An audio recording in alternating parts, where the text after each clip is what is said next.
Dakota, a 34-year-old literature teacher, discovers her in-laws have been covertly recording her and manipulating family narratives to portray her as unstable and unfit as a parent. Finding weeks of edited footage and incriminating plans, she quietly collects evidence, secures legal help, and turns the tables, exposing the conspiracy at a staged family dinner and later at a public charity event.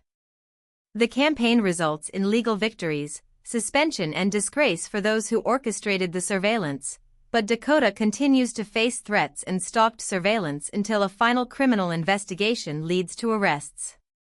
The story concludes with Dakota and her son reclaiming safety and a quieter life, yet haunted by the knowledge that vigilance must continue. Beginning, domestic normalcy warped by a single anonymous text, "Don't react. They're recording you." Subtext of in-law contempt and husband's silence. Dakota's instincts kick in. Conflict, discovery of archived, manipulated videos, and the realization recordings are being weaponized against her and even used on her son. She plans a legal and public fight, gathering evidence, filing motions, and installing counter-surveillance. The family escalates with harassment, vandalism, and emotional manipulation. Climax, Dakota publicly exposes the footage and emails at a birthday dinner and later interrupts a corporate charity event to reveal evidence against her husband and his accomplice. A public unraveling that destroys reputations and secures legal wins. End. Although legally vindicated, custody order, arrests, partner disbarred, Dakota continues to face stalking and threats that force her into permanent vigilance. The final note: survival and reconstruction rather than triumphant closure. 3. Emotional hooks and impactful moments. The anonymous text in the middle of a family lunch, immediate dread and dramatic irony. Finding backup DK on her husband's computer and watching private moments transformed into evidence. A child being weaponized by his grandmother, moral outrage and maternal fury. The birthday dinner and charity event public exposures, cathartic, cinematic reversal. The intimate threat, a photo of Dakota asleep slipped into her home, visceral invasion reinstating vulnerability even after victory. 4. Elements that make the story go viral or relatable. Themes of privacy invasion, gaslighting, family betrayal, and maternal protection universally resonant. Social media era elements, edited clips, leaks, virality, public shaming, modern, shareable beats. The underdog narrative, teacher versus influential family and law firm, taps into outrage and rooting interest. Short, sharp scenes, text, discovery, exposure, are naturally clip-friendly for Reels/TikTok. 5. Weak points, cliches, repetition, lack of depth. Some arcs feel procedural and lengthy, legal victories pile up quickly, making the resolution convenient. Characterization of allies/opponents is sometimes flat, husband's motives less explored, mother-in-law borderlines cartoonish villainy. Repetition of surveillance discoveries, cameras, notes, cars, reduces incremental tension after several iterations. Motivations behind the conspiracy, financial, status, could be more nuanced. The network's origins are touched on but not emotionally examined. 6. Suggestions for improvement, tone, structure, character work, etc. Tighten pacing. Collapse repetitive surveillance beats into a few high-impact discoveries to preserve suspense. Deepen antagonist motives. Humanize the mother-in-law and husband with flash micro-moments showing why they rationalize cruelty. Show consequences for them beyond legal fallout. Focus on interior stakes. More inward scenes of Dakota's anxiety, memory, and strategy show how she reconstructs identity through small rituals, writing, teaching. Raise ambiguity, maintain a lingering uncertainty, who else is involved, until late, so paranoia feels earned. Varied textures, alternate between quiet, domestic close-ups and large public exposures for cinematic contrast. Stronger secondary characters, give the sister/neutral relative a clearer arc, e.g., betrayal remorse, to create relational complexity. The clink of a fork punctured the laugh that circled the table. The sound landed like a small drumbeat inside Dakota's skull. Light from the dining room chandelier spilled across porcelain and wine, innocuous, warm, an illusory peace.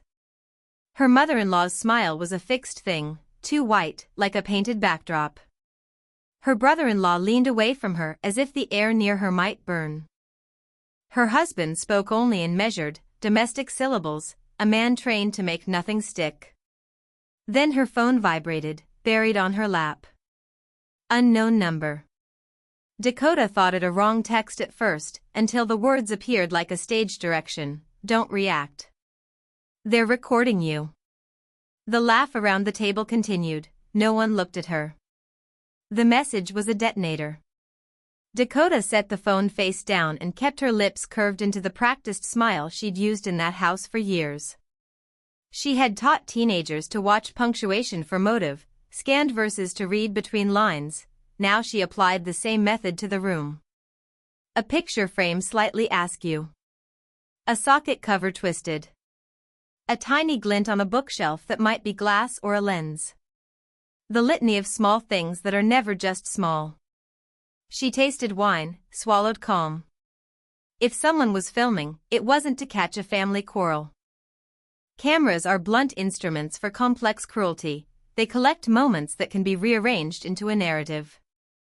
Her mind ran through the possibilities. A trap to prove instability, a clip threaded into a complaint, a child's words used as evidence. She understood how a life could be clipped into accusation. Her husband's hands were steady as he refilled her glass. He did not flicker. That steadiness had always been a refuge, once, now it was a reason for suspicion. She read him like a text. His silence was punctuation, not absence.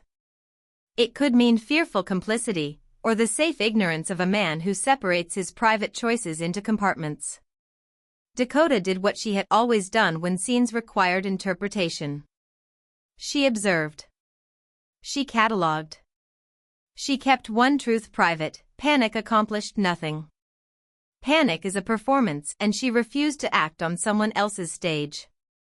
At the end of the lunch, she walked to the car in the late summer air and pretended some small normalcy. The scrape of the seatbelt, the hum of the engine, would dissolve the message's sting. It did not. That night, the house was the same, but the rooms carried new shadows. She knocked once on the office door where he worked late. The computer screen bled blue through the glass. Backup DK, a folder title she could not yet understand, blinked like a dare. Dakota's fingers hovered at the handle and then withdrew. Tonight she would not cross the threshold. For now, the story stayed inside her chest. Something was wrong, and the wrongness had a rhythm. Back in bed, she lay awake counting not sheep but frames, moments that might be lifted and sewn into meaning. Somewhere between anger and strategy, resolve formed. She would not be caught naked in footage or in accusation. If they wanted a story, she would become the author of its next chapter. The next morning felt like carrying a hidden thing. Dakota moved through rites, coffee, the bus to school, the hush of early corridors, while rehearsing paper plans in her head. She told no one. Revealing fear would be to hand the final prop to the playwrights. Instead, she made a series of quiet choices that looked like ordinary life. She asked the principal for a short leave, citing stress. She bought an external hard drive and a new email address. She set a string of pins in the online map of dates and cameras she suspected. Her son, Danny, came home from school with a folded note tucked between his notebooks. The handwriting was small and deliberate. You need to leave. They're going to use the boy. Dakota's hands went cold. The message carried a voice that was not a voice. It was proof someone else saw the scene from behind the curtains. At the lawyer's office, a woman in a navy suit watched the footage and did not flinch. They dug their own grave, she said, the sentence delivered with the calm of someone used to reading wreckage. The videos in the folder had the mundane names of domestic life: Kitchen 0713. Bedroom 0705, neutral labels that masked the violence of intent. Dakota watched herself in a light that had become unfamiliar, intimate, reduced, selectable. Her laughter cut down, her tears rearranged. In one clip she was crying over a letter from her father. In the edited version, it became a late-night meltdown. The craft of gaslighting is editorial. While paperwork moved through the legal machine, Dakota built a counter-strategy in public spaces. She spent hours in a city library, headphones on, eyes scanning, matching tapes to dates, annotating the small mismatches, the shirt she swore she had not worn that day, the timestamps that jumped. She learned to treat the recordings like forensic puzzles. If they manufactured narrative, she could manufacture a context to undo it. Evidence is not only proof, it is a language that courts, journalists, and neighbors can read. Her husband's behavior turned brittle. He started coming home early, fumbling through drawers as if looking for the map she'd hidden, speaking to someone in whispers. At night she would wake to the sound of his phone, soft conversations, names clipped and abbreviated. The house that had been a place of shared maps now had locked doors and private compartments. She thought often of the moral arithmetic of choices, the man who chooses silence at the cost of another's life, the woman who chooses legalism to reclaim her child. The family's pressure escalated into action, a smear painted across her car, slurs written on the doors. The impact was small in legal terms, without footage or witnesses' cameras, police shrugged, but enormous as theater. It was a scene meant to intimidate, to teach her what surrender feels like. Dakota documented it all. She worked with the lawyer to add the vandalism to the unfolding case, building threads until they formed a fabric strong enough to carry accusations. In the quiet of a borrowed apartment one evening, Dakota listened to old voicemails and replayed the notes in her head. She felt a shift from hurt into something colder, calculation. Revenge, she told herself, was not the aim. Justice was. She would not let fury burn her, she would temper it into shape. There were small human costs to this work, late nights, a child kept away from a grandmother, whispered explanations to teachers, but there was also clarity. Once you see alteration of your life as an artifact, you stop being ashamed of fixing it. And then, a sister figure she hadn't trusted asked to meet. The meeting at a cafe would prove pivotal. The woman's hands trembled as she slid across a flash drive and an urgent printed email, a plan, premeditated and detailed. It read like stage directions and explained how to provoke Dakota into phrases and scenes they could harvest. The hand that handed her the flash drive wanted out. Fear had finally made a conspirator human. Dakota's mouth tightened. The web was bigger and older than she'd known. The fight would not be private. The flash drive felt like a detonator under glass. Its contents were a skeleton of intent, email chains, lists of phrases, a timeline that traced weeks of surveillance back into months of planning. Names that had been silhouettes now had faces. The network included an old law partner, a cluster of favors, and paper trails that reached beyond family dinners into offices and bank transfers. What had seemed like malicious late-night pettiness was instead an engineered campaign. Dakota expected the world to shift when she handed those files to her lawyer. It shifted, but not in the clean rush she imagined. The law is deliberate in its timidity, evidence is a slow commodity. The court moved, but in measured steps, emergency motions, forensic requests, temporary orders. In the pause, her enemies had space to react. They reacted with a personal cruelty she couldn't have scripted. When the restraining order was granted, the mother-in-law's rage was theatrical and immediate. She screamed outside the house, cursed at the windows, and later escalated to vandalism. That night Dakota found her car slashed and slurs painted across the doors in white. Danny saw it first and froze. The world tiled suddenly into shapes he could no longer trust. The sight made something inside Dakota snap to steel. This was no longer merely legal strategy. It was about making the house a haven again. She installed hidden cameras, not to unmask quietly but to catch the perpetrators in public acts. One evening the footage captured a black coat and familiar voice. It was the mother-in-law, paint in hand, signature fury on her face. The camera was a small triumph. The lawyer's response was succinct. Now we have what the court listens to. The vandal's fingers in frame were more concrete than any threat. But the twist that reshaped everything arrived from an unlikely quarter. At the charity event where Dakota planned a final, public unmasking, she found an email slipping through the cracks of her counsel's defenses, an offer to buy the house in secret, a sale registered to a woman Dakota didn't know, Megan Lang.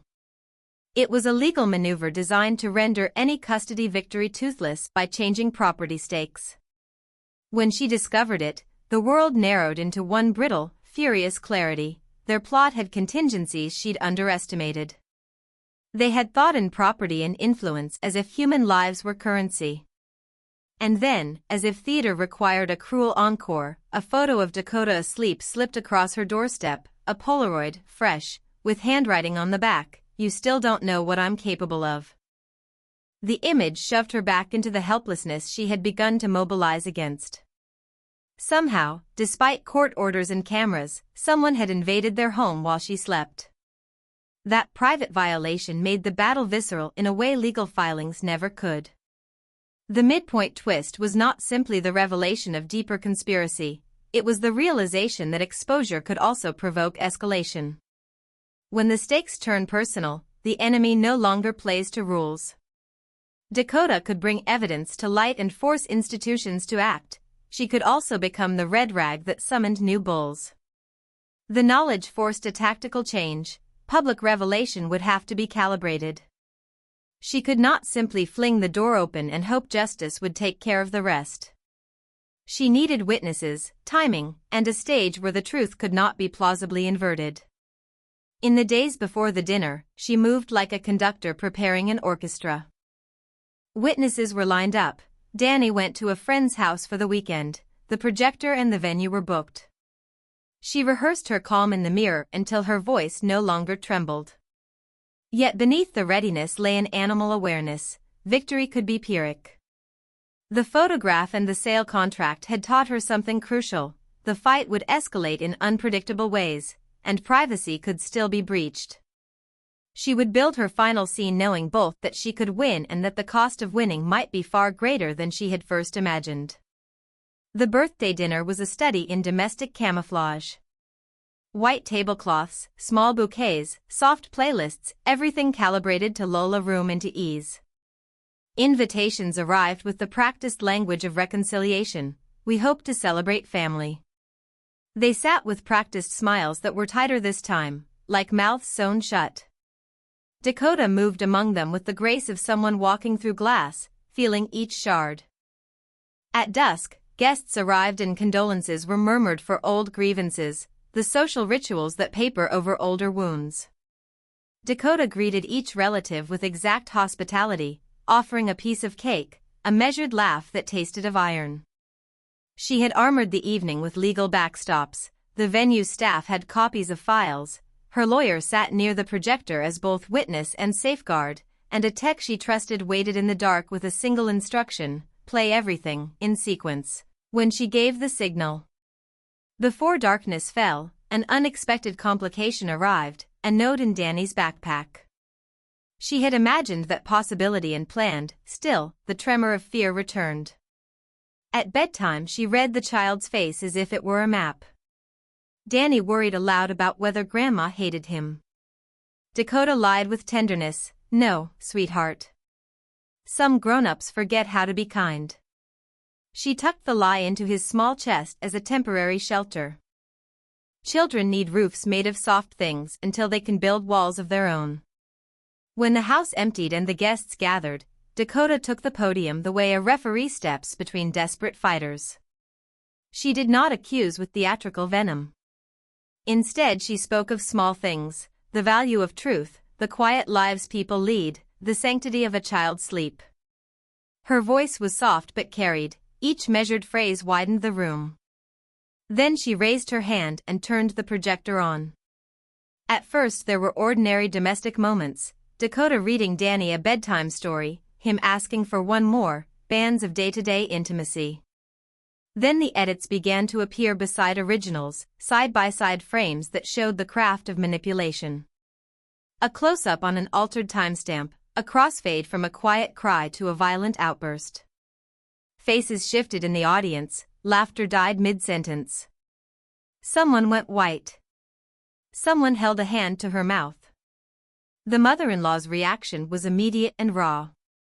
She slapped the table, the sound fractured the room. "You set this up," she screamed, the sentence more an attempt to reclaim a script than a truth. Gasps and murmurs scattered.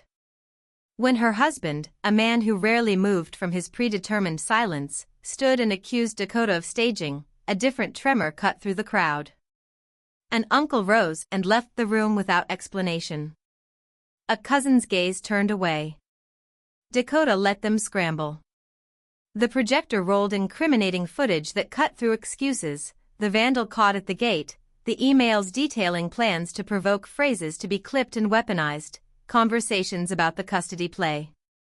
The worst of it was not just the acts but the deliberate architecture of them, the way people had choreographed her decline like a production. Several people left in a flurry. Some stayed to watch the slow dismantling of the narrative they had accepted. When a clip played of her husband speaking in a tone colder than she'd ever heard, discussing legal strategies to push her until she loses the kid, two things happened almost simultaneously. A sister sat down and wept openly, and the mother-in-law's husband, who had stewarded a lifetime of quiet compliance, lunged forward with a voice that split the room. "You started this. You went too far." The confrontation had the shape of an arithmetic truth. Public exposure forces alliances to show their faces. When private conspiracy becomes public fact, it destabilizes hidden hierarchies. Dakota watched the room's equilibrium tilt. Some reached for excuses, others for the phone to record, to make sure the moment could not be rewritten. She felt the satisfying clarity of legal progress. Evidence cannot be unshown, but also the tinny aftertaste of what exposure costs in intimacy. As people filtered out and apologies muttered into the air, Dakota felt the first real unspooling of her old life. Her husband stood, grasping for a script he no longer had. He muttered that she had ruined everything. She answered with a cold but honest line, "I took off your masks." The words landed. The night closed around a new line. Truth had been served, but the cost remained to be measured. The charity gala was a different arena, polished, public, and dangerous in another register. Men who cultivated reputations for family values took the stage beneath soft lights and glossy banners. Their rhetoric was a lacquer that hid the same rot Dakota had uncovered, the same law partner who helped bury old problems, the same man who'd bet social capital on silencing woman after woman. The atmosphere tasted like applause and PR. Dakota arrived alone, an unremarkable presence in a black dress, hands steady because she had rehearsed stillness into muscle memory.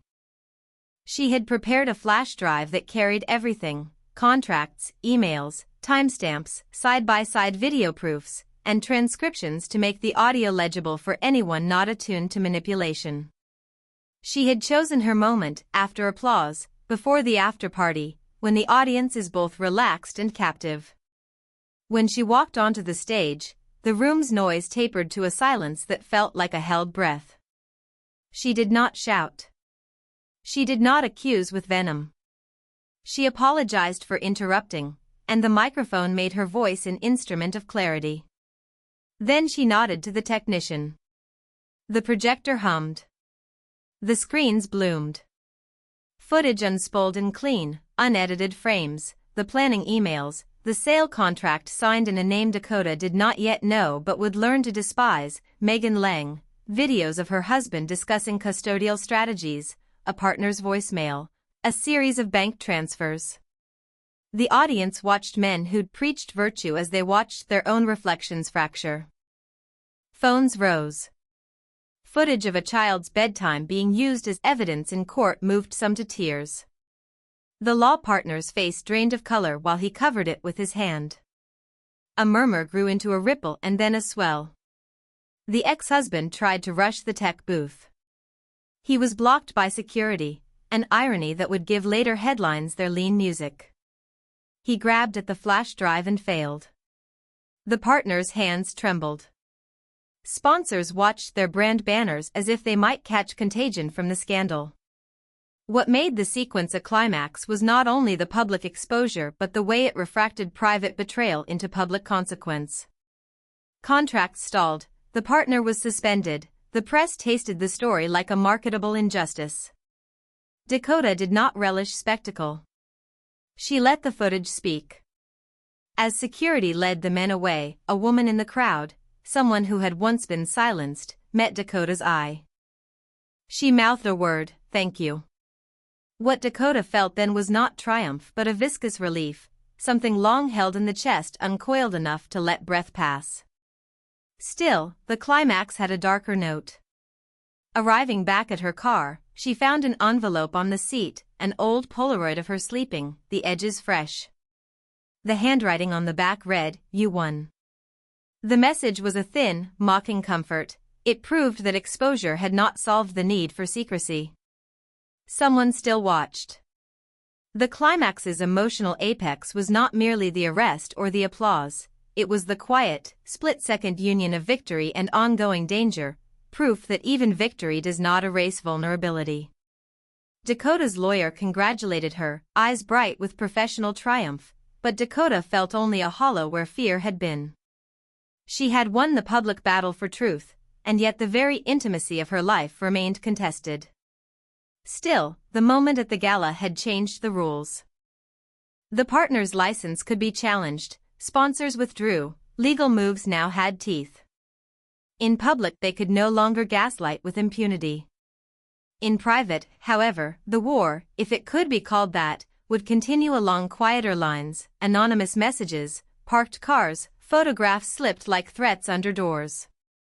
As Dakota sat in the back of her car, the city lights flickering through the windows, she understood the strange geometry of justice. Exposure broke the machinery of silence, but exposure also widens the field of enemies. Her victory would have ripple effects, some freeing her, others sharpening the hands that would keep trying. She folded the Polaroid into a plastic bag, closed it inside a drawer, and made the choice she had been preparing for: file the image as evidence, not as proof of her fear. In the end, the climax was less a decisive end than the point at which things could no longer be the same.